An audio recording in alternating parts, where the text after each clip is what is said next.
The Fat of the Land by Wilhelmir Stephenson, Chapter 11. The Romance of Pemmican.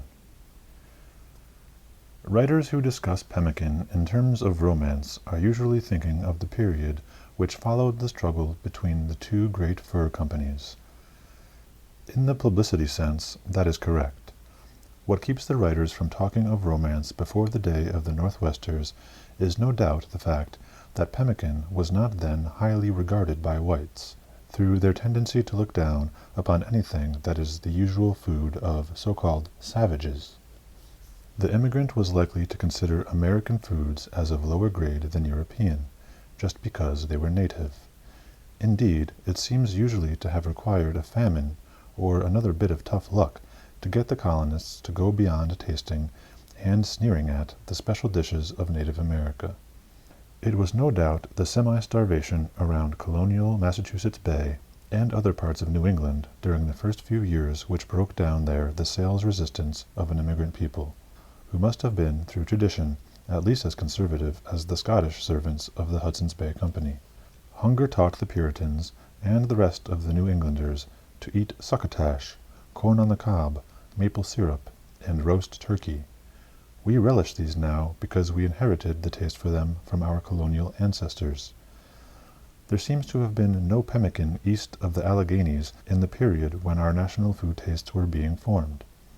It has been shown that first it was the competitive necessity of the Northwesters to find travel rations more portable and more preservable than those of the Hudson's Bay Company that swung them into line as pemmican users. And then it was the financial success of the Northwesters that compelled the Hudson's Bay Company to follow suit. True, an occasional Hudson's Bay Company traveler used pemmican even before there were any Northwesters, especially those who joined Indian bands and tagged along with them, but they were the exception. However it may be for the early period, there certainly was romance in the story of pemmican after 1800. Now it was attracting long-distance attention from the nobility and gentry of Britain, whose most typical and reliable investment was shares in the Hudson's Bay Company, and who realized that the extent of the territories from which they could draw revenue in North America and the size of the payloads of their trading expeditions depended upon the lightness and goodness of this travel ration. It was in the same period that the poets, the essayists, the historians, and the speechmakers in Parliament began to develop those uses for the word given in my quotation from the Oxford Dictionary, where pemmican became a figure that symbolized strength in small compass, where the very pemmican of thought was a phrase to signify the very pith of language. The romance of diamonds is perhaps more readily apparent to us from a distance than to the Kaffirs and poor whites who seek them through the pit and tunnel in South Africa.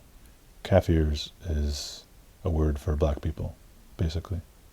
And so it may have been with the local Indians and Canadians who paddled and poled the boats upstream in the service of the fur trade, and who carried them and their cargoes with back-breaking toil over portages that varied from a few yards to scores of miles. No one could hold a job in these labor battalions on the portages unless he could carry at least a piece, meaning 90 pounds of payload, a distance of 15 to 20 miles a day, in addition to his food, bedding, and such other gear as he thought he needed.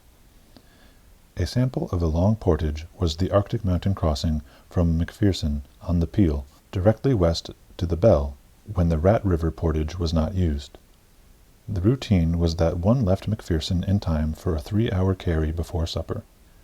Then he carried his loads 4 whole days and arrived at the Bell about the middle of the forenoon of the 6th day, thus making about 80 miles in 4 days and a half. I carried over that portage myself in 1907, and that is why I take it as a specimen case. As we plodded ahead with our burdens, we had the choice of stepping directly into the mud cracks between the hummocks of vegetation, where we would sink halfway to the knee, or attempting to place a foot upon the middle of each hummock, in which we succeeded about 3 times out of 4. The 4th time we would slip, with such a discomforting result that we were likely to conclude it was simpler not to be so choosy. The tendency was to pick footing the first few hours of each day and to stop being selective when you got tired. I did this portage in September when the mosquitoes were gone. During the height of the fur trade, they usually did it in June, with heat and flies at their worst. Imagine, then, the worst of possible Arctic summer days, with a steaming temperature of about 90 degrees in the shade, and at least 20 degrees hotter than that in the sun, with the mosquitoes in such swarms that they would fill a man's nostrils and interfere seriously with his breathing if he did not wear a head net that interfered with his breathing also, though to a lesser extent. The entire body would have to be densely clad so as to prevent insect bites. Buckskin gloves were worn, and leggings. At a minimum, a man carried a pound a day of pemmican for the 6 days, in addition to his 90-pound payload, and then, as said, would come any gear that he thought he needed. Footnote: a northern traveler who has read this book in manuscript objects to the implication that ordinary buckskin gloves would protect against the Arctic mosquito. The critic is right. They sting through an ordinary buckskin glove, but we used to grease ours and get them caked with mud, whereupon they became mosquito-proof. End footnote. When I carried over the Peel Bell portage, John Firth was still in charge at Macpherson. He had been there since Lapierre's house and Rampart were active ports on the Bell, decades before. Firth said that in the good old days there were very few of the portagers who carried only a single piece. More than half of them carried 2 pieces, and 3 or 4 of the best men would carry 3 pieces each, meaning 270 pounds of payload, in addition to their food and personal belongings. Wow. It is easy to see the importance of a condensed ration, like pemmican, in business of this sort.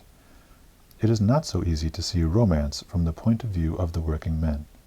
But the romance was patent from beyond the Atlantic, where the dividends were rolling in upon the British stockholders.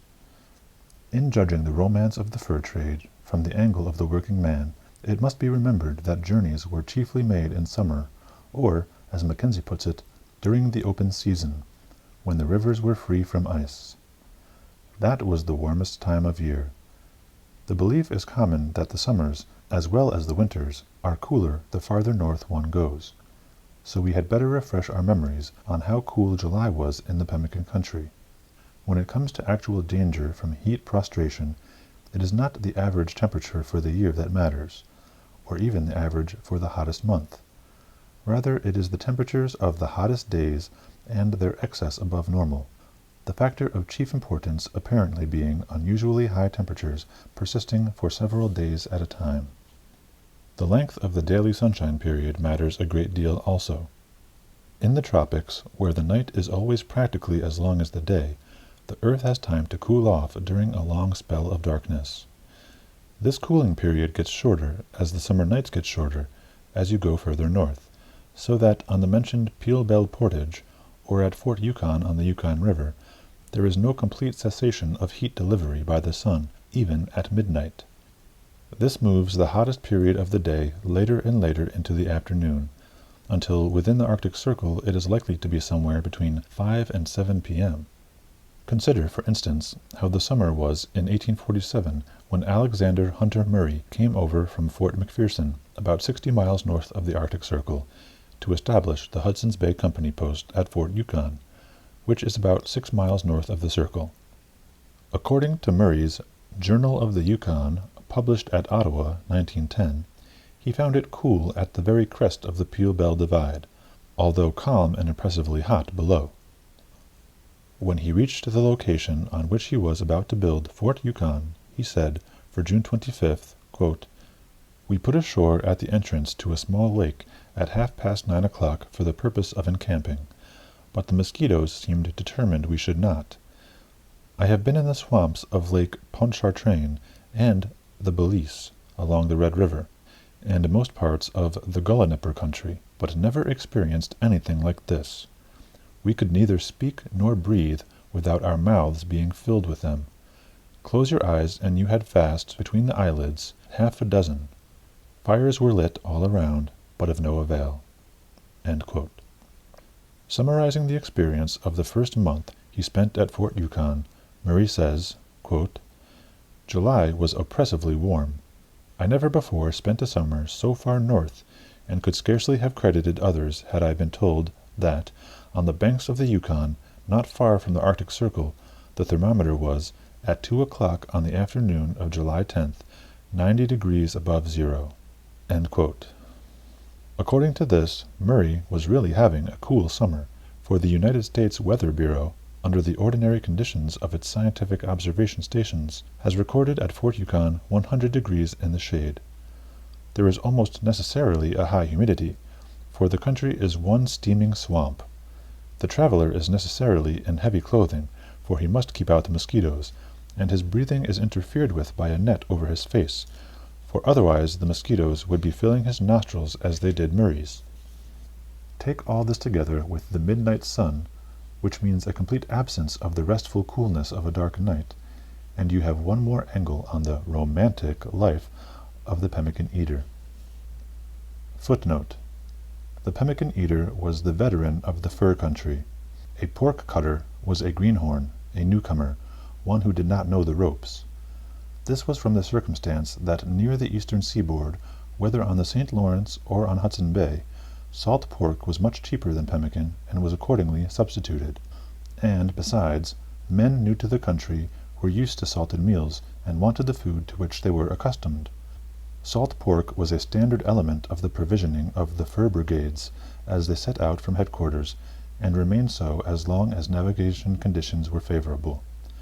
Salted meats were replaced by pemmican when the brigades reached the difficult country, where canoes took the place of York boats, where rivers were swift and portages numerous. End of footnote. Although length of the sunshine day and extreme humidity are conducive to heat prostration, there are not many accounts of this from the fur trade. Heat prostration means heat stroke. And that has a bearing on the merits of pemmican, at least to those who believe that what one eats, and how much he eats, will condition him to the effect of heat. An enlightening case of heat prostration in the North, striking because of the man to whom it happened, is that of Buffalo Jones, as told through apparently verbatim diary quotation by Colonel Henry Inman in his Buffalo Jones's 40 Years of Adventure, Topeka, Kansas, 1899. Charles Jesse Jones was born in Illinois, where the summers are warm at times. He spent a good many of his years in northern Mexico and in the southwest of the United States, where temperatures run pretty high in midsummer. He had traveled in equatorial Africa and in many other places. On his way toward a search for musk oxen in the Canadian Arctic, Buffalo Jones found himself, on July 25, 1897, rowing alone in a boat on the Athabasca River, just south of Athabasca Lake, about as far north as the south tip of Greenland. He had been rowing hard to keep off of a sandbar, had cleared the bar, and had ceased rowing. Inman quotes him, quote, "In another hour I was floating down the river northward again. At this juncture I lost all consciousness, and when reason returned I found my boat lodged near the north end of a long island. I had overexcited myself, and the result was a slight sunstroke." Footnote: Jones does not say how hot it was, nor do we have any available figures of the Weather Service of Canada to show how hot it can get right where he suffered the sunstroke. But at Fort Smith, about 150 miles farther north, the service gives a maximum of 103 degrees in the shade. End of footnote. I had overexerted myself, and the result was a slight sunstroke. Realizing in some way what had happened, I managed to get hold of a towel, and with it applied water to my head. I recovered sufficiently to enable me to think, although my brain was in a measure paralyzed. End quote. So far as I have been able to learn from a biography of 469 pages, this was the only heat stroke that Buffalo Jones suffered in his whole career. The experience came to him in the subarctic, just about where, in the old days, buffalo pemmican was replaced by the fur brigades with caribou pemmican.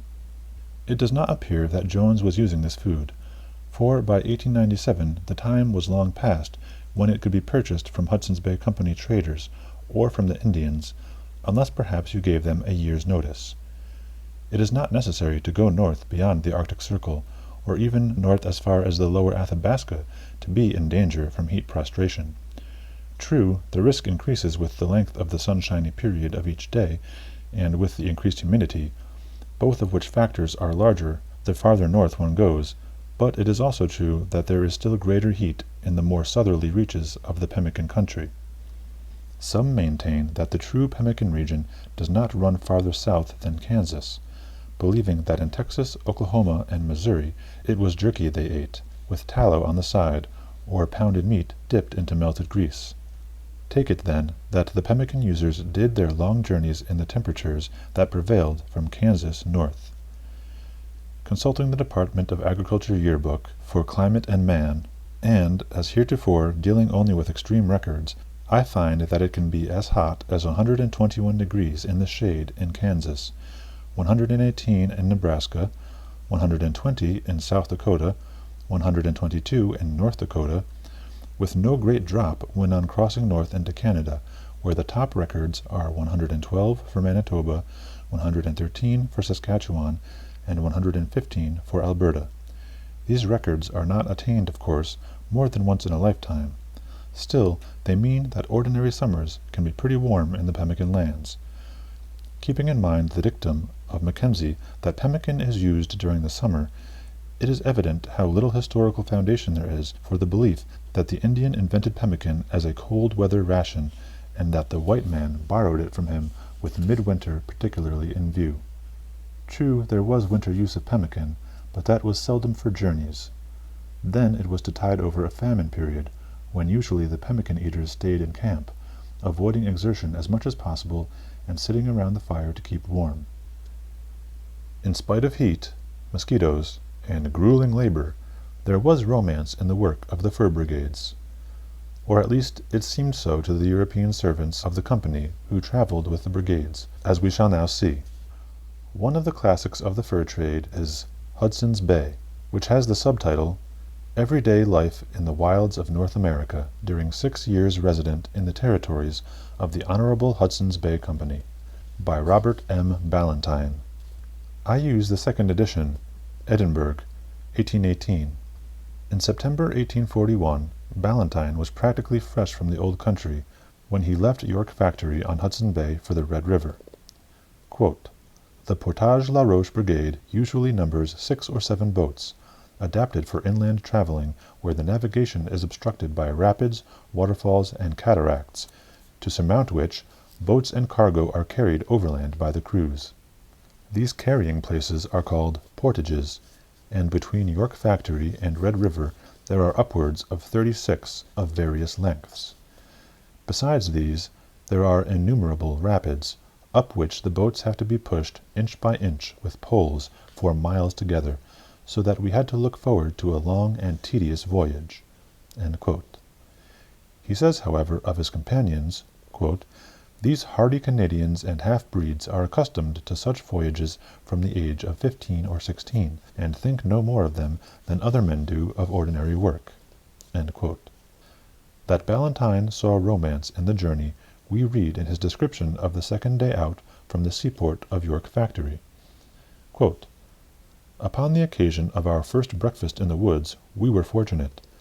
The sun shone brightly on the surrounding trees and bushes. The fires blazed and crackled. Pots boiled and cooks worked busily on a green spot at the end of a small bay or creek in which the boats quietly floated, scarce rippling the surface of the limpid water. The whole scene was indescribably romantic and picturesque. End quote. On the shores of Hudson Bay, pemmican was much more expensive than European food.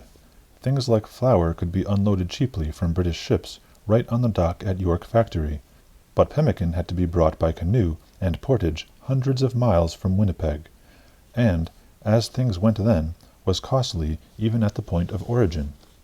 Accordingly, the cheaper European foods were used, especially during the first part of the westward journey, to supplement the various forms of dried meat. Ballantyne says for the trip being described that, quote, the provisions of the men consisted of pemmican and flour. End quote. Farther on he describes the work of the pemmican eaters. Quote, the men used to row for a space of time, denominated a pipe, so called from the circumstances of their taking a smoke at the end of it. Each spell lasted for nearly 2 hours, during which time they rode without intermission. The smoke usually occupied 5 or 10 minutes, after which they pulled again for 2 hours more, and so on. While traveling in boats, it is only allowable to put ashore for breakfast. So, about noon, we had a cold dinner in the boat, and, with appetites sharpened by exposure to the fresh air, we enjoyed it pretty well. In a couple of days we branched off into Steel River, and began its ascent.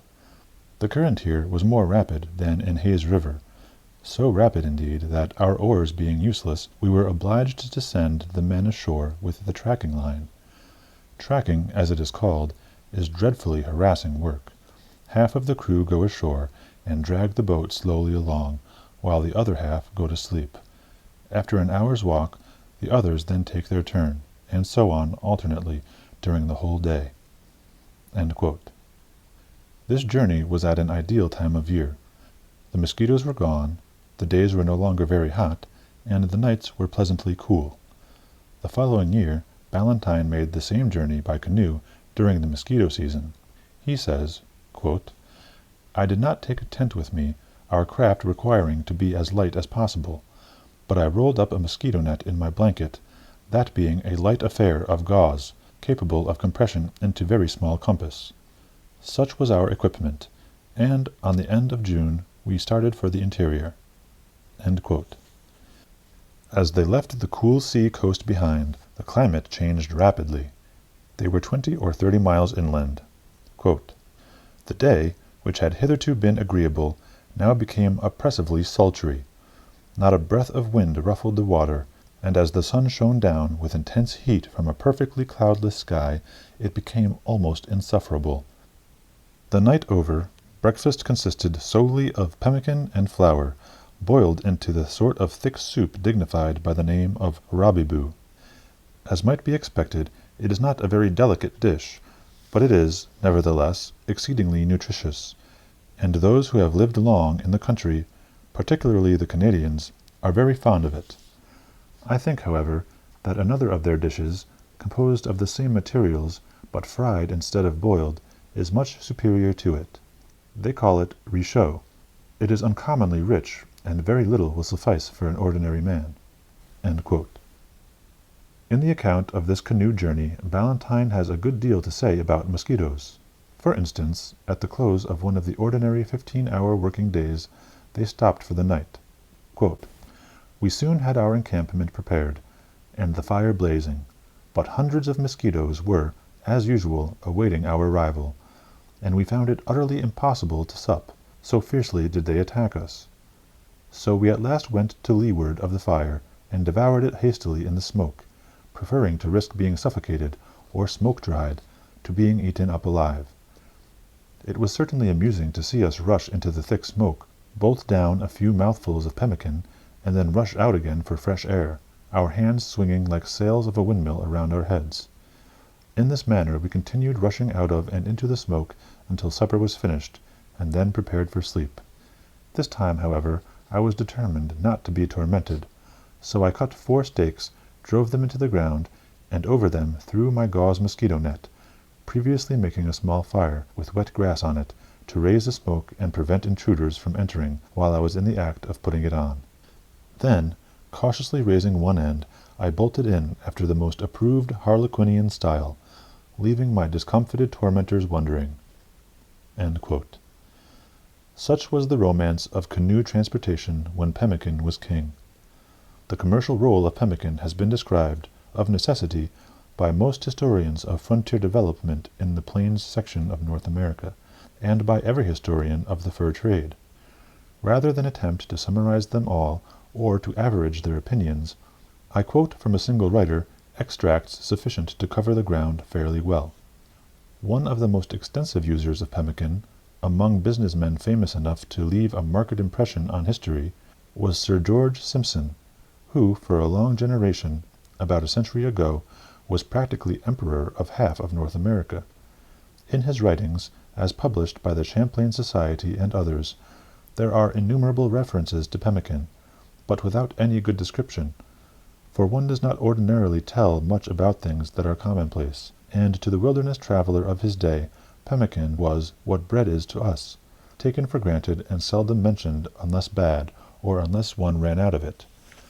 I could not find, then, a pertinent quotation from Sir George himself, but Frederick Merck, professor of American history at Harvard and editor of Simpson's Journal, published in 1931 as Fur Trade and Empire, says on pages 346 to 347 of that work, quote, "Pemmican was almost ideal voyaging provision.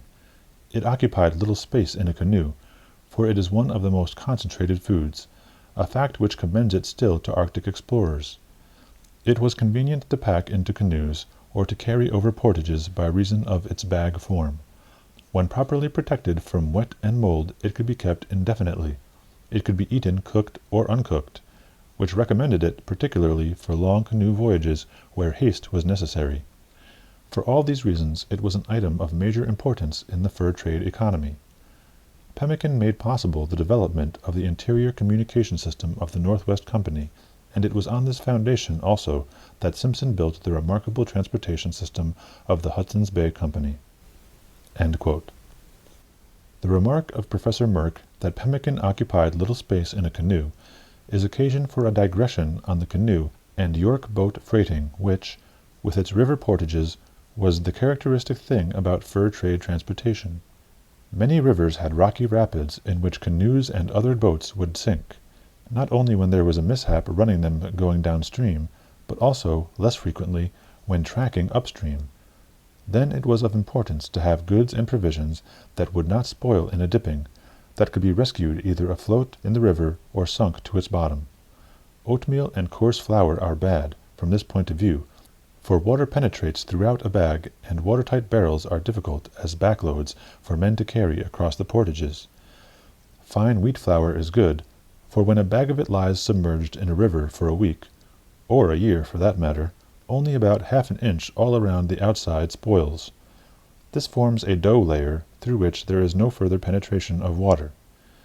Pemmican was still better, for the water did not penetrate at all. Even chunks that had no rawhide cover were impenetrable to water, and would dry in a few minutes when rescued from the stream. In this relation, jerky was not so good, for water would penetrate gradually, and drying was then a problem. Pounded meat was as bad as oatmeal, for, being in shreds and powder, it got wet through immediately, and was nearly impossible to dry. The Yankees who contributed to the swelling fortunes of the Northwest Company during the last quarter of the 18th century, such as Pond and the two Alexander Henrys, make frequent references to pemmican in journals of the period of 1775 to 1800, but usually as taking it for granted, assuming that everyone knows its characteristics, so they need not be described. The first Yankee I have discovered who gives a forthright characterization is Harmon. Daniel Williams Harmon, 1778 to 1845, was born at Bennington, Vermont. In 1800 he joined the Northwest Company. In August of that year he was near the mouth of the Winnipeg River on his first journey to and through the Pemmican country. I quote from A Journal of Voyages and Travels in the Interior of North America, using the New York 1922 edition, pages 22 through 23. Quote, Sunday, the 3rd of August. This is the first day which I have ever spent, since my infancy, without eating either bread or biscuit. As a substitute for bread, we now make use of what the natives call pemmican, which consists of lean meat dried and pounded fine, and then mixed with melted fat. Pemmican is a very palatable, nourishing, and healthy food, and on it our voyagers subsist while traveling in this country. End quote. By the time of Harmon, and indeed before, the Northwest Company, when once in the land of difficult transportation west of the Great Lakes, was depending mainly on the buffalo as food. They lived nearly or quite exclusively on meat when traveling, chiefly on meat when at the posts. These provisions were secured by purchase, through Indian hunters who worked for the whites, and through the prowess of the white men themselves, a few of whom were good hunters. The Harmon narrative, like the rest, brings out the fact that in a stationary summer camp, or at a post in winter, the diet was fresh meat when available. The hoarded foods, in sequence, were jerky, pounded meat, and pemmican. Except at feasts, pemmican was not eaten in camp if other food was available. It was treasured for use on the road. On the trail, the food sequence was the same. Fresh meat was eaten first, because it was heavy and would not keep.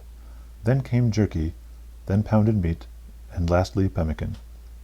Thus far, the geographic background of discussion has been mainly the western plains of the United States and of southern Canada. Now turn to the use of pemmican in the Arctic. In the south, and indeed by fur trade usage as far north as the delta of the Mackenzie River, hard by the polar sea, pemmican had been a summer food because most journeys depended largely on canoes that required ice-free rivers. In the extreme north, the sledge took the place of the canoe, and journeys were largely in winter, when the rivers are ice boulevards and the sea frozen and walkable, which eventually made pemmican there a winter food. However, the first exploration of northwestern Arctic Canada was done by canoe and boat in summer. The considerable use of pemmican for summer travel in Arctic exploration started in the third decade of the 19th century. The Hudson's Bay Company played a large part in the overland exploration of the Arctic between 1820 and 1860. The company had been using pemmican before 1800, but not, as I have said, in the systematic way of the Northwesters, nor much on winter journeys. In 1819, Hudson's Bay Company officers in London believed that their representatives in Canada would be able to supply the expedition which, as the Dictionary of National Biography has it, the British government was sending out, quote, with the general idea of amending the very defective geography of the northern part of America. End quote. Sir John Franklin was to be the leader, with Sir John Richardson as medical officer and chief scientific observer. But when the party reached Cumberland House in 1820, they found, again quoting the dictionary, quote, that owing to the rivalry, amounting almost to war, between the two trading companies which disputed the territory, no supplies were available. End quote. This scarcity of pemmican is usually considered one of the reasons for the great hardships of that expedition the following year, when some of the party died of hunger, and some killed others to eat them. If this be part of the romance of pemmican, it has a gruesome slant. When Franklin's second expedition came along, 1825 to 1828, the Pemmican War was over, and supplies were again available. With pemmican as the chief ration, Franklin now descended the Mackenzie to its mouth, and himself surveyed the Arctic coast westward as far as Beachy Point, just east of the Colville River, while Richardson, in a remarkably successful and easy journey, mapped the coast eastward from the Mackenzie to the Coppermine River, ascending it and crossing to Bear Lake. This whole journey was made in spring, summer, and autumn. Between 1836 and 1840, supplied with pemmican by the Hudson's Bay Company, Thomas Simpson went down the Mackenzie and west along the Arctic coast beyond Sir John's Farthest, to complete the mapping of the north coast of Alaska by attaining Point Barrow. Later, pemmican took him eastward, so that he practically completed the delineation of the Arctic coast of the mainland, discovering the long-sought Northwest Passage. These were also summer expeditions. Footnote: for details of the use of pemmican by these expeditions, and of the extent to which this condensed ration was supplemented by European foods, see the original narratives listed in the bibliography. For a brief statement, see the chapters on Franklin and on Simpson in Vilhjalmur Stephenson's Unsolved Mysteries of the Arctic, New York, 1938. End of footnote. Pemmican was now, upon occasion, made in England. It was the recognized food of explorers, and this was the beginning of the great age of polar discovery. Those who became familiar with pemmican in the north used it on other journeys and for a variety of purposes. Sportsmen began to take it up. With the possible exception of Sir Edward Sabine in the field of mathematics and physics, the greatest scientist who was engaged in northern exploration for the British government during the first half of the 19th century was Sir John Richardson, Doctor of Medicine from Edinburgh, friend of Burns, and teacher of Huxley. He accompanied Franklin on his first and second expeditions, as I have mentioned, and led one of the search parties when Franklin, with 2 ships and 128 men, had disappeared on the third venture led by him. Alone or in collaboration with other distinguished scientists, Richardson wrote a series of works on botany, zoology, and related subjects. He contributed to the narratives of the Franklin expeditions and published the story of his own journeys. It is, then, possible to epitomize both the use of pemmican in the exploration of the time and the opinion generally held of it around the middle of the 19th century, through quoting from his Arctic Searching Expedition, Volume 1, pages 36 to 40. Incidentally, this is the best description I have found of pemmican making in Britain, as distinguished from the Indian practice described heretofore. Quote, in April 1847, I had the advantage of a personal interview with Sir George Simpson, Governor-in-Chief of Rupert's Land, who was then on a visit to England. He informed me that the stock of provisions at the various posts in the Hudson's Bay territories was unusually low, through the failure of the bison hunts of the Saskatchewan, and that it would be necessary to carry out pemmican from this country, adequate not only to the ulterior purposes of the voyage in the Arctic Sea, but also to the support of the party during the interior navigation in 1847 and 1848. I, therefore, obtained authority from the Admiralty to manufacture forthwith the requisite quantity of that kind of food in Clarence Yard, and as I shall have frequent occasion to allude to it in the subsequent narrative, it may be well to describe in this place the mode of its preparation. The round or buttock of beef of the best quality, having been cut into thin steaks, from which the fat and membranous parts were pared away, was dried in a malt kiln over an oak fire, until its moisture was entirely dissipated, and the fibre of the meat became friable.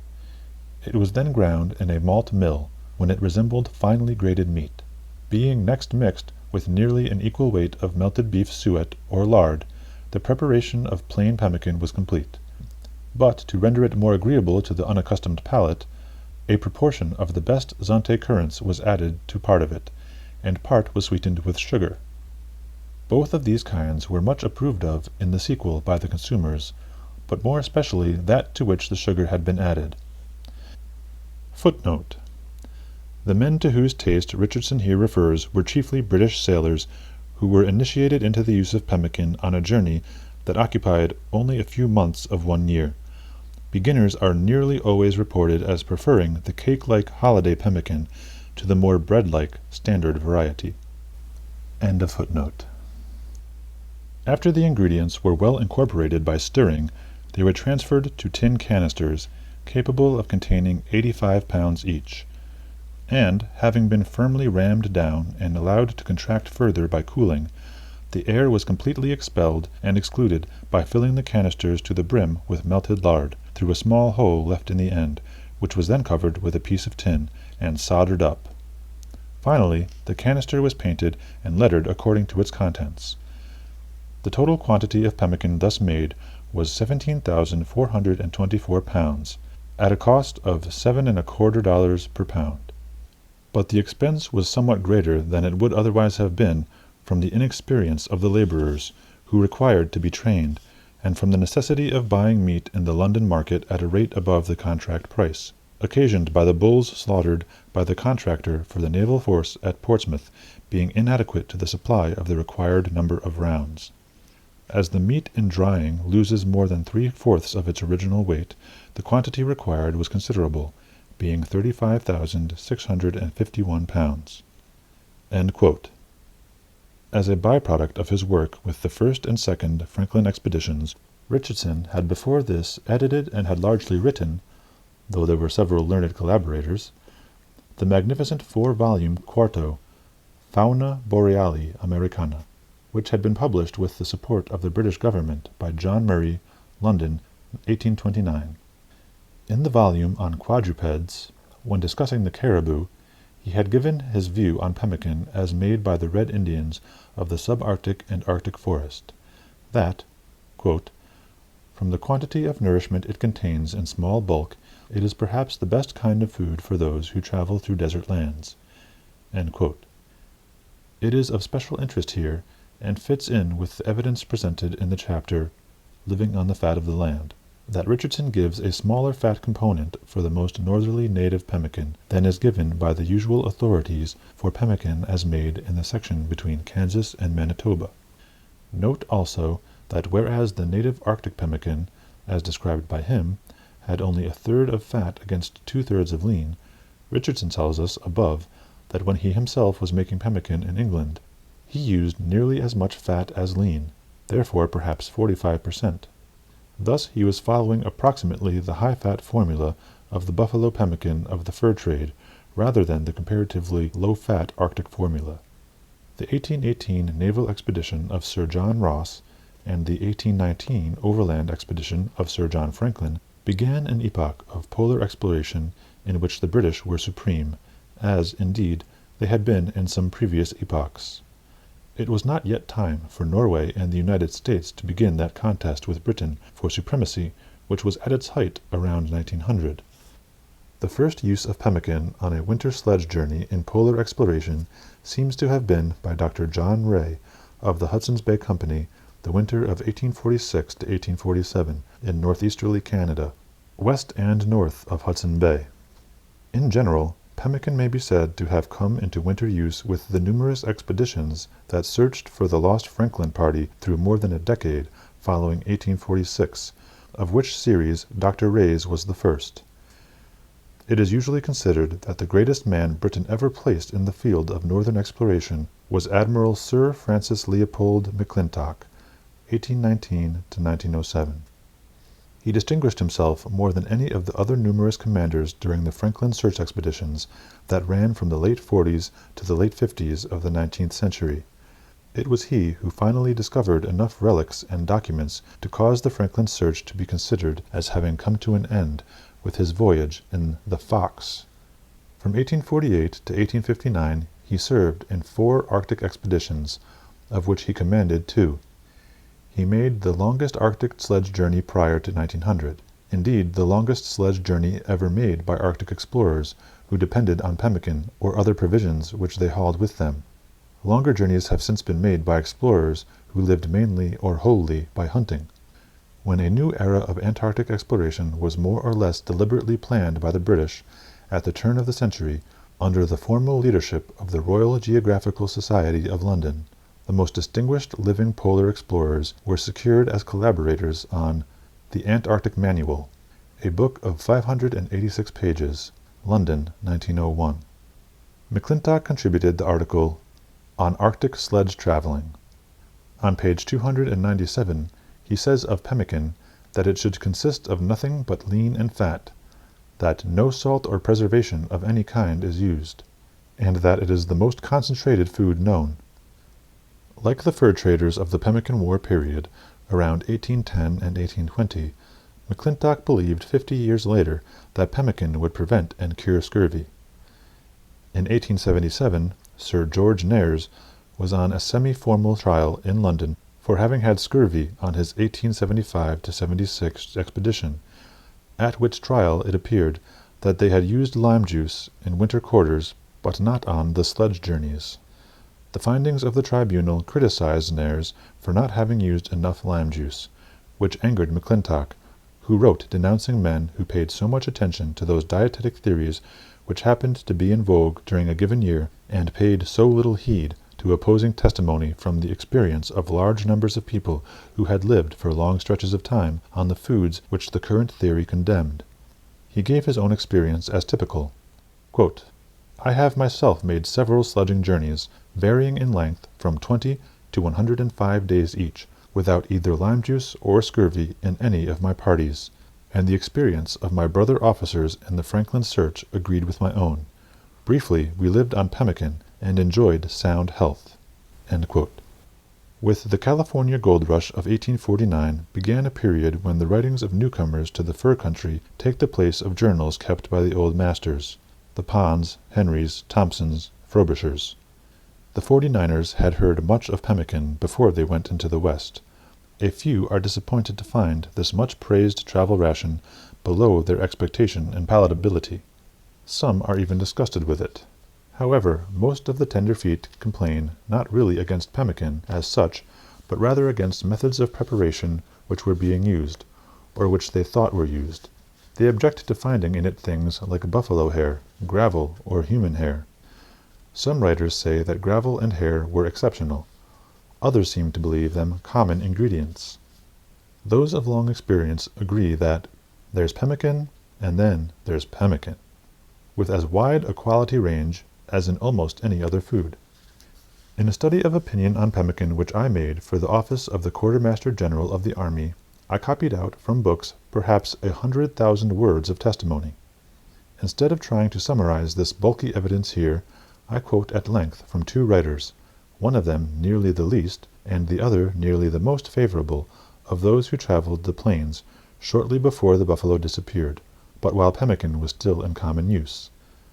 About the most condemnatory of those who printed their opinions in this period was a Scottish nobleman, James Carnegie, 1827 to 1905, who made a journey during 1859 to 1860 from the Mississippi River northwest through Canada almost to the Pacific coast, and back by a different route. The account of this expedition, Saskatchewan and the Rocky Mountains, was published at Edinburgh, 1875. November 20th, 1859, Carnegie's party were on the Middle Saskatchewan. Quote, I had berry pemmican at supper, that is to say, the ordinary buffalo pemmican, with Saskatoon berries sprinkled through it at the time of making. Berry pemmican is usually the best of its kind, but poor is the best. Take scrapings from the driest outside corner of a very stale piece of cold roast beef, add to it lumps of tallowy rancid fat, then garnish all with long human hairs, and short hairs of oxen or dogs or both, and you have a fair imitation of common pemmican, though I should rather suppose it to be less nasty. Pemmican is most endurable when uncooked. My men used to fry it with grease, sometimes stirring in flour, and making a mess, called rubaboo, which I found almost uneatable. Carefully made pemmican, such as that flavored with the Saskatoon berries, or some that we got from the mission at St. Anne, or the sheep pemmican given us by the Rocky Mountain hunters, is nearly good, but in two senses, a little of it goes a long way. End quote. The book contains many references which show that the party, like most travelers of the period, depended in the main on pemmican, but Carnegie himself ate little of it. Quote, I always took my meals alone, unless now and then when Mackay joined me on special invitation. Breakfast, dinner, tea, or supper, whatever the name of the repast, it consisted much of the same materials, tea, flour cakes, and such meat as happened to be available. At this particular time my own dish was generally supplied with slices of beef, cut from huge joints brought from one or other of the forts. Sometimes I chose dried meat for a variety, but pemmican, the chief food of the rest of the party, I seldom cared to taste. End quote. Thus to a noble Scot pemmican was nasty, and seemingly he did no more than taste now and then the chief food of his traveling companions. 14 years later, a Scottish commoner, destined for leadership in Canadian public life, journeyed through the country without having his meals specially prepared and living on the same food as the rest of his party. He is cited here for contrast. George Monroe Grant, 1835 to 1902, was principal of Queen's University, Kingston, Ontario, from 1877 to 1902. He was educated at Glasgow University and was ordained a minister of the Church of Scotland. During his career as head of Queen's University, he was looked upon as outstanding in both education and in politics. The most famous of his several books, one that continues to be reprinted, is Ocean to Ocean, Toronto, 1873, an account of the preliminary work that led to the extension of the Canadian Pacific Railway from Ontario to the Pacific. The overland expedition described in Ocean to Ocean was commanded by Sir Sandford Fleming, 1827 to 1915, one of the most distinguished of Canada's railway builders, for whom Grant was acting as secretary. The whole journey from Toronto to the Pacific was accomplished between July 16th and October 14th, 1872. They reached what had been the Pemmican country when they arrived at Fort Garry, now Winnipeg, August 1st. But the buffalo were gone from that region, and I find no reference to pemmican as in use by the party until they were well on their way from Winnipeg to Edmonton on August 13th. Dr. Grant's personal experience of pemmican was not, so far as this narrative is concerned, more than 5 weeks, but on the journey he associated with or met a number of Europeans who had used it much longer. To some of his party, and to many at the various stations they passed, it had been the bread of the wilderness, from childhood. It is clear, as one analyzes the comments, that Grant was depending for his views upon a combination of his own experience with what he heard and saw. Most travelers who have described journeys of similar length in the buffalo country have referred to Pemmican only a few times in their publications. That Grant refers to it more than any other writer I have examined is perhaps because most of the others have summarized their impressions when the books were being written, while Grant published what in large part is a reproduction of diary entries set down in the field. Thus, each passage conveys Grant's knowledge and feelings as they were at the specified date. He says on page 24 of the London 1877 edition, quote, "Our notes are presented to the public and are given almost as they were written, so that others might see, as far as possible, a photograph of what we saw and thought from day to day." End quote. The first Pemmican reference I have discovered is not, however, from Grant's diary, but from his reflections on the development of the province of Manitoba. Quote, "The fertile plains along the Red River, the Assiniboine, and the two Saskatchewan ought to have been opened up by the Empire and formed into colonies long ago, but their real value was not known. It was not the business of the Hudson's Bay Company to call attention to them as fitted for any other purpose than to feed buffalo, for those plains were their hunting grounds, and their posts on them were kept up chiefly for the purpose of supplying their far northern posts with pemmican or preserved buffalo meat. The company did what every other corporation would have done, attended simply to its own business." End quote. August 9th, 1872, the party was leaving the country of the Assiniboine River for that of the Saskatchewan, and there are references to the first buffalo, the first jerky. The regular use of pemmican did not begin until August 16th, when they reached Fort Carleton on the North Saskatchewan, and, quote, "dined with Mr. Clark on pemmican, a strong but savory dish, not at all like the dried chips and tallow that some Sybarites have called it." There is pemmican, and then there is pemmican, however, and we were warned that what is made for ordinary fare needs all the sauce that hunger supplies to make it palatable. End quote. After leaving Fort Carleton on their way up the North Saskatchewan to Edmonton, Grant's entry for August 19th says, "Terry gave us pemmican for breakfast, and, from this date, pemmican was the staple of each meal. Though none of us cared for it raw at first, we all liked it hot." Pemmican and sun-dried thin flitches of buffalo meat are the great staple foods of the plains, so much so that when you hear people speak of provisions, you may be sure that they simply mean buffalo meat, either dried or as pemmican. August 22nd. At the camp, the chief treated them with great civility, ordering pemmican as they preferred it to fresh buffalo. August 26th. Camped before sunset within 27 miles of Edmonton, and in honor of the event brought out our only bottle of claret. As we had no ice, Terry shouted to Susie to bring some cold water. But with Susie not appearing, he varied the call to pemmican. This brought Susie, but great was his indignation when a bucket was put into his hands, instead of the rich pemmican he was never tired of feasting on. End quote. August 31, they left Edmonton and headed westerly for Jasper House. On September 6th, they, quote, halted for dinner at the bend of the river, having traveled 9 or 10 miles, Frank promising us some fish from a trouty-looking stream hard by, as a change from the everlasting pemmican. Not that anyone was tired of pemmican. All joined in its praise as the right food for a journey, and wondered why the government had never used it in wartime. As an army marches on its stomach, condensed food is an important object for the commissariat to consider, especially when, as in the case of the British Army, long expeditions are frequently necessary. Pemmican is good and palatable, uncooked and cooked. It has numerous other recommendations for campaign diet. It keeps sound for 20 or 30 years, is wholesome and strengthening, portable, and needs no medicine to correct a tried daily use of it. 2 pounds weight, with bread and tea, we found enough for the dinner of 8 hungry men.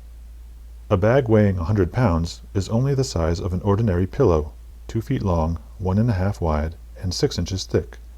Such a bag would then supply 3 good meals to 130 men. Could the same be said of equal bulk of pork? But, as Terry indignantly remarked, the British government won't dream of pemmican until the Prussians find it out. Footnote.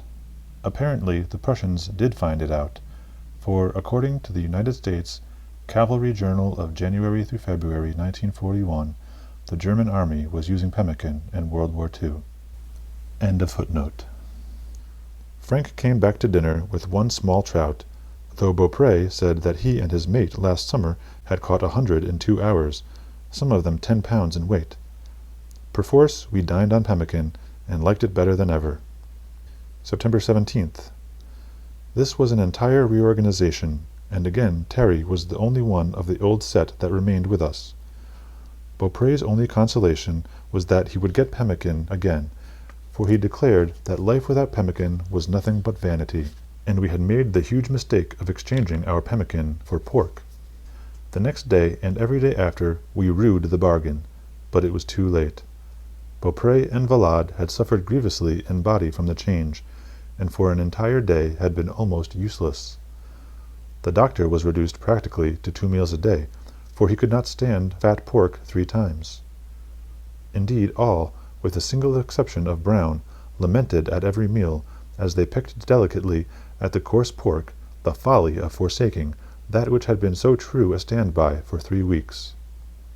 End quote. Ocean to Ocean was published in 1873. For any possible change in views during the next several years, I have examined a series of 3 articles, entitled The Dominion of Canada, which Dr. Grant published in Scribner's Magazine during 1880, but have discovered only a single reference, one, however, that fails to indicate any change of attitude. Quote, "More than the potato to the Irishman, or the date palm to the Arab, is the buffalo to Indians and half-breeds. By provisions, in the Northwest, everybody means pemmican, or buffalo meat preserved in a pounded and triturated state." End quote. Grant appears to have considered pemmican only as a travel ration, since he recommends it for British troops in view of an assumption of their special need for mobility. Many soldiers have recommended pemmican for the use of soldiers. There are also cases where soldiers have recommended pemmican for civilian use. For instance, John Wesley Powell, 1834 to 1902, was born in New York State. He graduated from Illinois Wesleyan, was LL.D. from Columbia and Harvard, Ph.D. from Heidelberg. He lost his right arm at the Battle of Shiloh, and was retired from the United States Army with the rank of Major. He was first to descend by boat the Grand Canyon of the Colorado. He was director both of the United States Geological Survey and the United States Bureau of Ethnology, and was author of works on the arid regions of the southwestern United States and on the North American Indians. In his 23rd Annual Administrative Report, as Director of the Bureau of American Ethnology, Major Powell has a general discussion of the Indian, including references to the indebtedness of the white man to him in certain respects. Quoting from pages 6 and 7, "It is well known that aboriginal America gave the world corn, the potato, certain beans and squashes, tobacco, 2 varieties of cotton, and the domestic turkey. It is not so well known that the native tribes utilized various other natural resources which might well be introduced into the dietary and commerce of Caucasian peoples, and still less is it realized that various prepared foods habitually used by the Indians are of unsurpassed excellence, for while succotash and hominy have come into general use, the far superior pinole, tamale, and pemmican are only locally used by whites, and many other desirable dishes are entirely neglected." End quote. Powell lived to see the tamale widely popular throughout the United States. In our Southwest it has attained nearly the position of a national dish. Pinole is less used, but seems to be gaining. In thinking well of pemmican, Major Powell was by no means a pioneer among soldiers of the United States. The early military explorers of the buffalo country seem to have agreed generally with the fur traders. There is, for instance, the Report on an Exploration of the Territory of Minnesota by Brevet Captain John Pope, which was published in the Senate Executive Document 42 of the last Congress, first session. In connection with an account of the buffalo, the report says that pemmican, quote, is of the richest and most nutritious character. It is very palatable, and from its exceeding richness, but little is required to satisfy the appetite. Captain Pope has in mind the plain pemmican, not the berry sort, for his detailed description of how it is made speaks of only 2 ingredients, lean and fat. On palatability, the captain is evidently giving us his own verdict. As to long-term usefulness, he relies upon observation and, no doubt, upon common knowledge, where he says, quote, the half-breeds make all their long voyages with this sole article of food, and they march further and with far less baggage and supplies than any people I have ever seen. End quote. Grant's book on his transcontinental journey of 1872, from which I have quoted, tells of almost the last summer during which pemmican was of consequence to the fur trade. It had always been a costly food in terms of labor and of the number of buffalo required. The use of an expensive condensed ration paid dividends only while transportation was difficult. The railways were coming in, and good highways, with steamboats on the navigable rivers and on the big lakes. Salt meats were cheaper now, in the long run, irrespective of their weight. Pemmican was no longer required as a scurvy preventative, for health could now be maintained through the use of vegetables that were raised in gardens at nearly every post.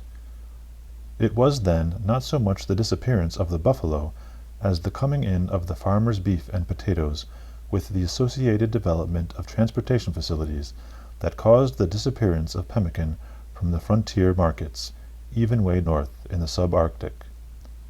Hornaday considers that the last buffalo pemmican in appreciable quantity was sold at Winnipeg in 1883. The gardens of the missionaries and the post managers worked in with the cattle herds of the ranchmen to produce cheap foods locally. Around the turn of the century, there was a flour mill on the Peace River. Even before that, the successful garden at Fort Good Hope on the Mackenzie, only a few miles south of the Arctic Circle, was shipping potatoes and other produce both up and downstream. But when pemmican disappeared from the fur territories, it appeared in New York and London, on the shelves of outfitters that catered to wealthy sportsmen for journeys to the North Woods, for mountain climbing, for long excursions, and for weekends. Ballooning was one of the great sports before the coming of the airplane. The balloonists in Europe do not seem to have used pemmican. Unlike the European polar explorers, they somehow were not in the tradition. But the Americans knew and used pemmican. Many of that generation are gone. One of the most distinguished of those who remain is Augustus Post, who has kindly replied, March 9, 1944, to a letter asking about his use of pemmican. Quote, David Abercrombie, authority on camping and formerly a member of Abercrombie & Fitch, sporting and expedition outfitters, and member of the Camp Fire Club of America, suggested and provided pemmican for our balloon trips, also for automobile trips to the woods of New Brunswick, hunting big game.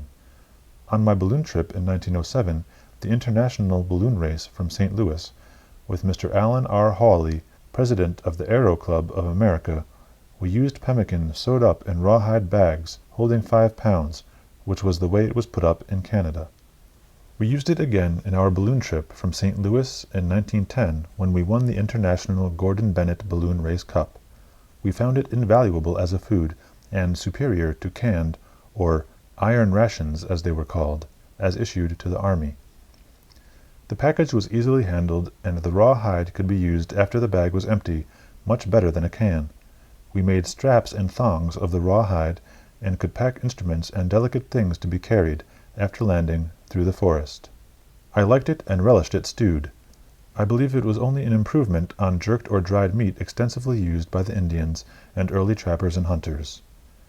Dan Beard had pemmican for his boys' camp at Hawley, Pennsylvania, and the boys carried it on hikes when they stayed away from camp. It keeps well and does not spoil. I do not know about its present use in aviation, but would think that its exceptional properties would make it of the first importance, for an emergency food as well as a regular article of diet, where ease of preparation and maximum nutrition were desired. It can be eaten without cooking, or stewed in boiling water, in which case other things can be added, like dehydrated vegetables, etc. By the middle of the 19th century, the tropics and temperate zone were pretty well mapped, and the real explorations were mainly in the polar regions, Arctic and Antarctic. At this time, the United States began to compete seriously in the field of exploration. The chief use of pemmican from then on was, therefore, among the polar explorers. Rear Admiral Robert Edwin Peary, 1856 to 1920, is usually considered the greatest of modern Arctic explorers, or as sharing that distinction with Fridtjof Nansen. In sledging, he far outranked Nansen, and he is no doubt the greatest sledge traveler in the entire history of polar exploration. A graduate of Bowdoin, Peary began his fieldwork in the tropics. He was assistant engineer of the Nicaragua Ship Canal Survey, 1884 to 85, and was in charge of the Nicaragua Canal Surveys, 1887 to 88. Peary's first Arctic journey was a reconnaissance of the Greenland inland ice of the summer of 1886. He wintered first during 1891 to 92, and spent in the Arctic altogether 9 winters. On some of the longest sledge journeys in history, depending mainly on pemmican as food for men and dogs, he determined the insularity of Greenland, discovered Peary Land, explored Ellesmere Island, and made several journeys out on the drifting ice of the Polar Sea, culminating in his attainment of the North Pole on April 6, 1909. This was accomplished by a round-trip sledge journey, from land to the North Pole and back to land again, where about 900 miles were covered in 63 days, the men not only walking, but at times pulling with the dogs, or otherwise working to support the sledges or push them ahead. That journey is the longest on record where dependence was on pemmican. Peary retired from active fieldwork in 1909. There were then available only 2 techniques that made long polar journeys feasible. One to live by hunting, the other to carry the things needed. Peary was the unquestioned master of the second technique. It seemed to his explorer friends, as it did to his publishers, that he ought to write a book explaining his methods so that they would not be lost to future generations. The result was Secrets of Polar Travel, New York, 1917. I quote from pages 78 to 79. Too much cannot be said of the importance of pemmican to the polar expedition. It is an absolute sine qua non. Without it, a sledge party cannot compact its supplies within a limit of weight to make a serious polar journey successful. With pemmican, the most serious sledge journey can be undertaken and carried to a successful issue in the absence of all other foods. Of all foods that I am acquainted with, pemmican is the only one that, under appropriate conditions, a man can eat twice a day for 365 days in a year, and have the last mouthful taste as good as the first. And it is the most satisfying food I know. I recall innumerable marches in bitter temperatures when men and dogs had been worked to the limit, and I reached the place for camp feeling as if I could eat my weight of anything. When the pemmican ration was dealt out, and I saw my little half-pound lump, about as large as the bottom third of an ordinary drinking glass, I have often felt a sullen rage that life should contain such situations. By the time I had finished the last morsel, I would not have walked around the completed igloo for anything or everything that the St. Regis, the Blackstone, or the Palace Hotel could have put before me." End quote. During the 23 years from 1886 to 1909, Peary had been almost continuously either traveling within the Arctic or preparing at home for new Arctic journeys. So what he tells us in 1917 of pemmican is the opinion of a man who has used this food through so many years that one may think he has forgotten what he thought of it during the first and second years. Accordingly, I quote a British traveler who was a member of only 2 expeditions, a total of 3 Arctic seasons, during which time the sledging on which pemmican was used probably did not cover much more than a total of 6 months. For in camp they would naturally use little pemmican, since these expeditions, like practically all others, were short on condensed foods, and used them, therefore, only where other foods would not serve because of their too great bulk and weight. Raymond E. Priestley was a member of the scientific staffs of the first Shackleton expedition. 1907 to 1909, and the Second Scott Expedition, 1910 to 1913. He served with distinction through the First World War, and among his books is a history of the British Signal Service in France. He has been Secretary-General of the Faculties of the University of Cambridge, England, Vice-Chancellor of Melbourne University, Australia, and has been since 1938 Principal and Vice-Chancellor of the University of Birmingham, England. In his book, Antarctic Adventure, New York, 1915, he refers to pemmican frequently in terms of its being a standard food. I quote only what he says on page 344. Quote, "Our pemmican consisted of 60% of fat and 40% of shredded meat, and was an ideal food for sledging." Footnote. The pemmican of the first Scott expedition, of which Shackleton was also a member, had the usual North American Indian proportions of half and half by weight, rendered fat and dehydrated lean. Apparently, both Scott and Shackleton came to the conclusion that this fat percentage was too low, for Scott provided for his own second expedition, and Shackleton for the first expedition he commanded, pemmicans that had by weight 60% of rendered fat, 40% of dehydrated lean.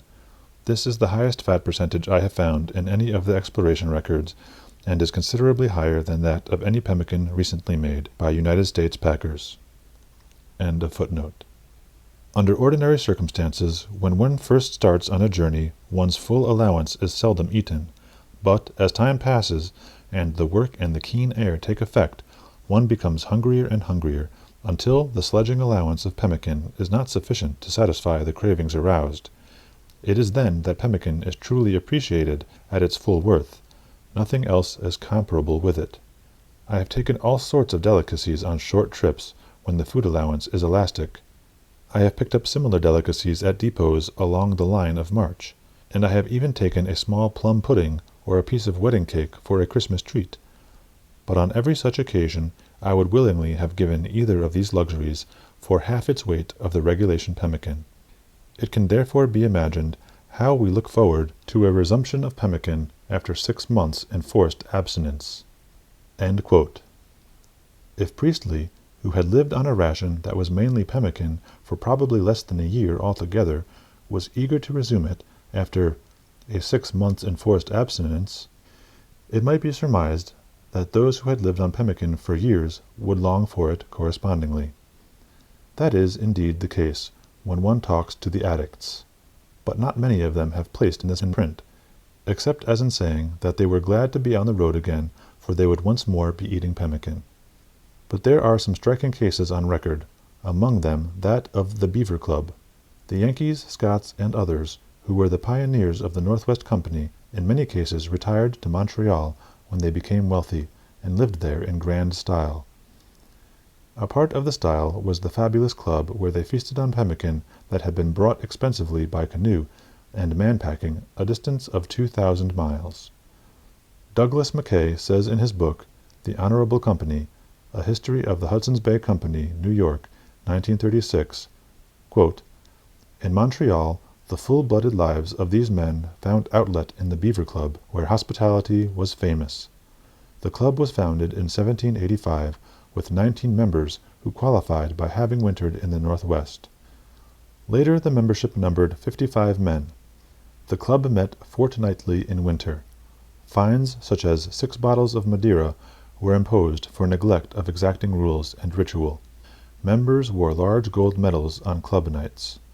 Pemmican was brought from the Saskatchewan to be served in the unfamiliar atmosphere of mahogany, silver, and candle glow." So, thus concludes Chapter 11. It was a long one. You probably don't want to hear me talk anymore, but that's pretty interesting that it was basically a luxury. The fanciest, richest people in Montreal were paying through the nose to get it delivered from 2,000 miles away. So some people might have thought it was substandard or inadequate, but maybe they just never had the good stuff, because sounds like the good stuff is the best food in the world. Pretty much. Um, Man, I really want to make some of this stuff now. That was the second longest chapter. We got, I think that was 27 pages, and then the next chapter is like 11, so it'll be nice and short. The next chapter is Pemmican in Transition.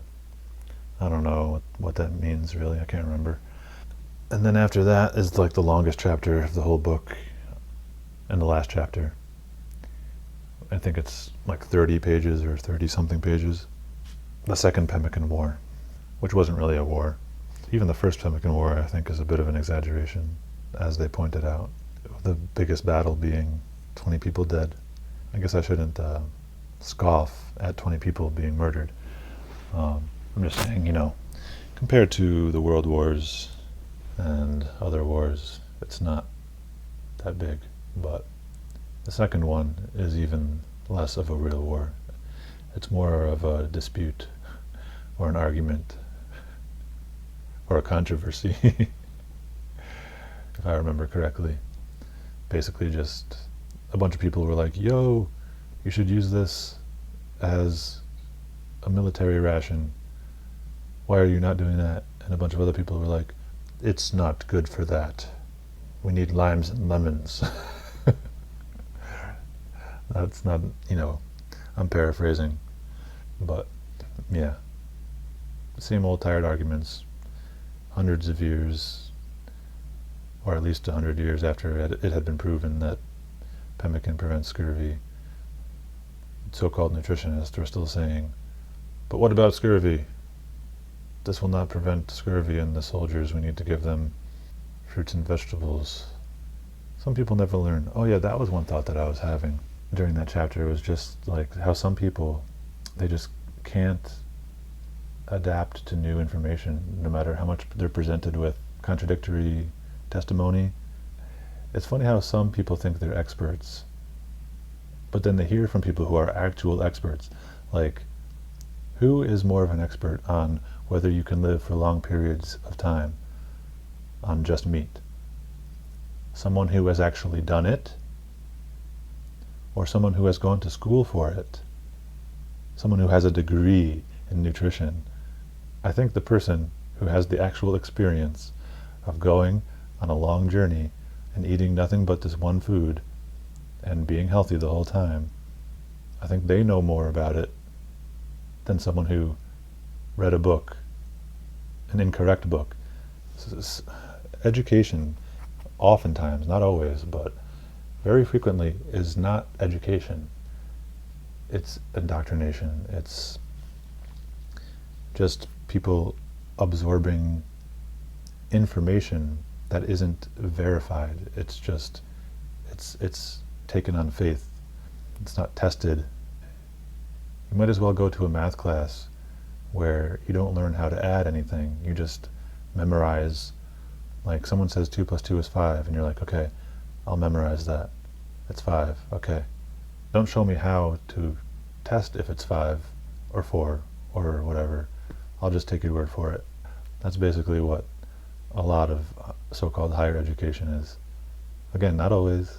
I'm not saying that no one ever learns anything in college.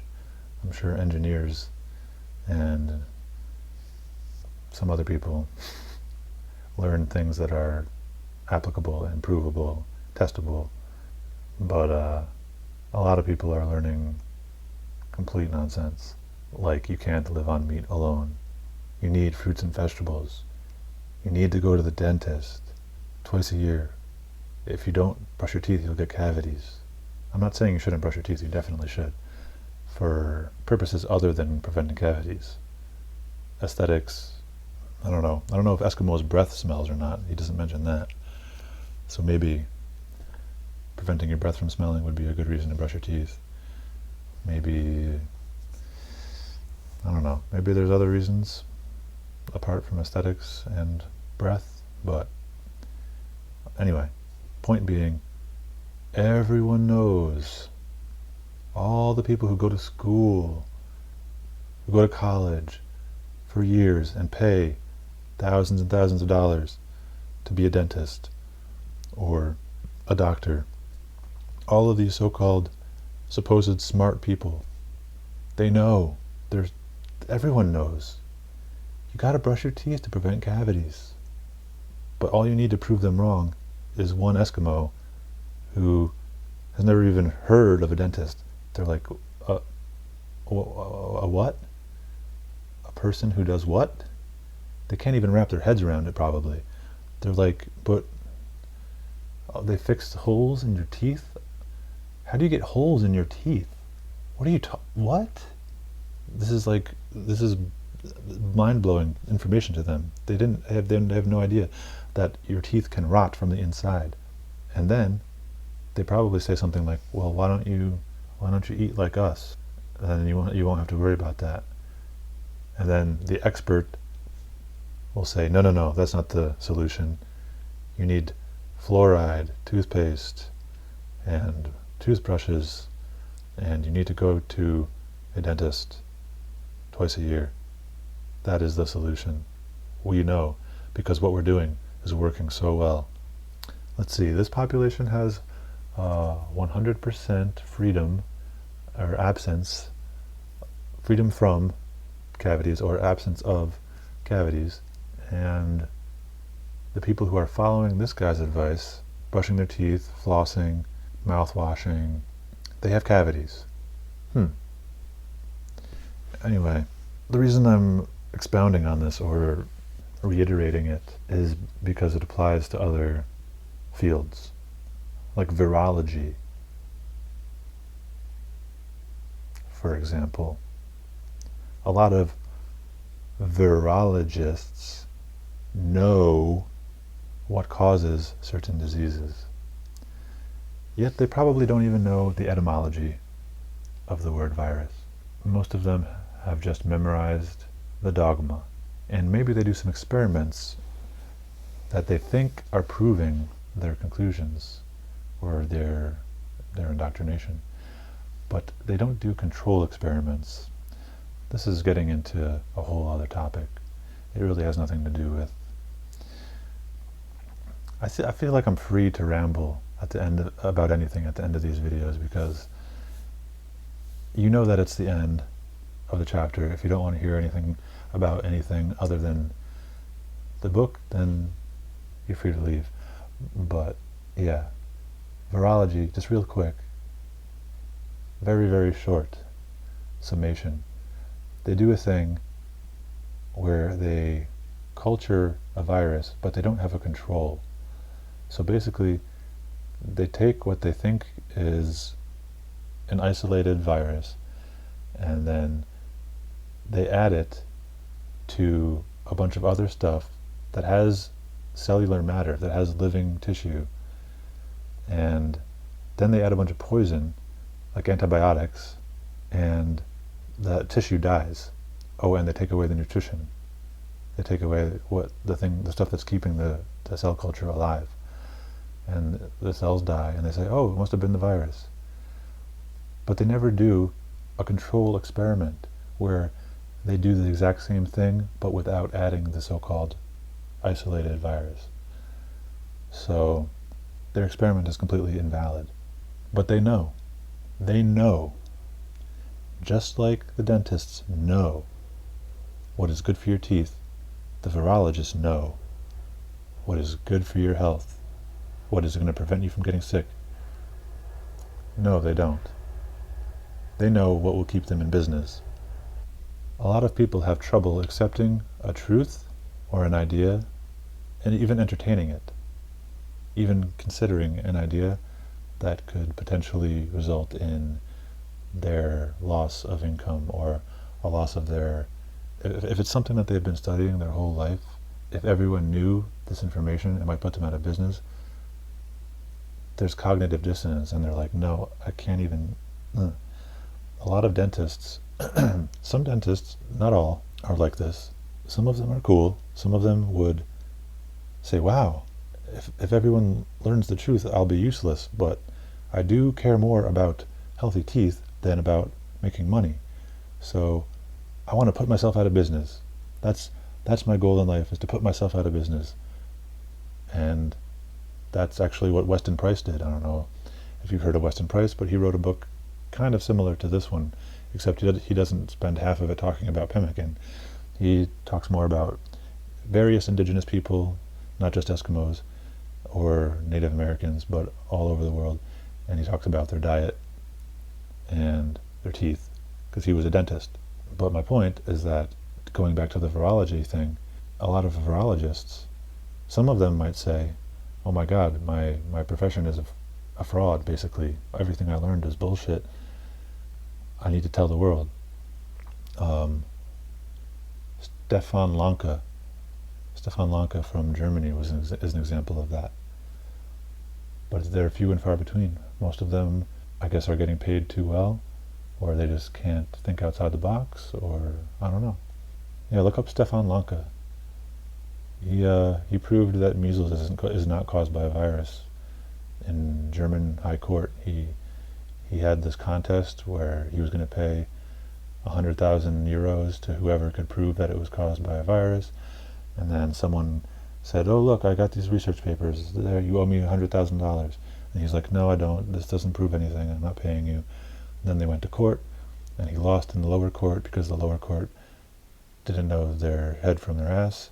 But then he appealed and went to the higher court, and then he had like some expert testimony, and basically the German High Court said, yeah, you've proven your point. There is no evidence that measles is caused by a virus. You don't have to pay. And that's true of a lot of other illnesses, if you catch my drift. If you're still listening. Alright. Thanks for hanging in there. If you actually listened to this whole thing, that's really far out, man. Alright. Hope you're having a good day. And I hope that if you are having a good day, it's partly because of me. I hope you're learning a lot, and I hope maybe you're applying some of this knowledge, some of this nutritional knowledge to improve your health. Health is wealth. People who have never tried an all-meat or nearly all-meat diet, a grain-free diet, a vegetable oil-free diet, they basically have no idea what actually being healthy feels like. It's sad. That's why I'm doing this, you know. I'm trying to encourage people to open their mind and consider alternatives that only seem extreme because of cultural influence. If you asked an Eskimo to eat nothing but meat, they'd say, that's what I'm already doing, and that's what everyone around me is doing. That's nothing out of the ordinary. Okay, I'll just keep doing what I've been doing. But if you asked the average American or Western, well, basically anyone else in the world, 95 or 99% probably of the world would look at you like, what? You're gonna get scurvy. You're gonna get cavities. Like basically the opposite of the truth. Knowledge is power.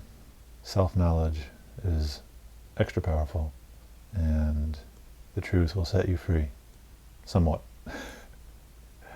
I've learned a lot of truth in the last 15 years or something like that, but I'm still a slave. I still need to use the fake money, and I'm still under surveillance perpetually by my black scrying mirror, also known as a smartphone and laptop. Hey FBI, CIA, what's up? DHS, Mossad, everybody watching me, my fans, my biggest fans, what's up?